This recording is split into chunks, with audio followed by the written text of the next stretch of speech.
السلام علیکم ورحمۃ اللہ وبرکاتہ۔ محترم سامعین کرام، اللہ تعالیٰ نے وقت کو ہمارے لیے ایک قیمتی نعمت بنایا ہے، مگر ہم میں سے اکثر اس کی اہمیت کو نہیں سمجھتے۔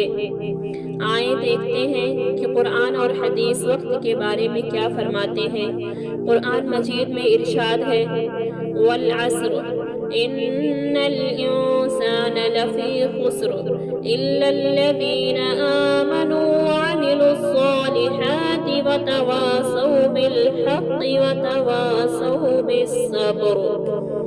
زمانے کی قسم، یقیناً انسان خسارے میں ہے سوائے ان لوگوں کے جو ایمان لائے اور نیک اعمال کیے اور حق بات کی نصیحت کی اور صبر کی تلقین کی۔ یہ آیت ہمیں بتاتی ہے کہ وقت ضائع کرنے والا انسان نقصان میں ہے، اور کامیابی صرف ان لوگوں کے لیے ہے جو ایمان لاتے ہیں، اچھے اعمال کرتے ہیں اور سچائی اور صبر کا درس دیتے ہیں۔ حدیث نبی کریم صلی اللہ علیہ وسلم نے فرمایا، دو نعمتیں ایسی ہیں جن کی قدر اکثر لوگ نہیں کرتے، صحت اور فرصت۔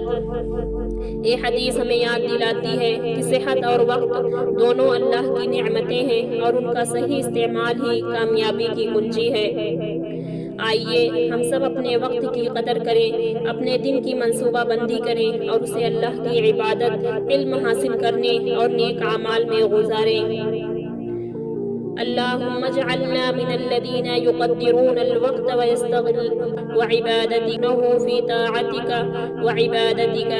اے اللہ، ہمیں ان لوگوں میں شامل کر جو وقت کی قدر کرتے ہیں اور اسے تیری عبادت اور اطاعت میں گزارتے ہیں۔ جزاک اللہ خیر۔ تقبل الله منا ومنكم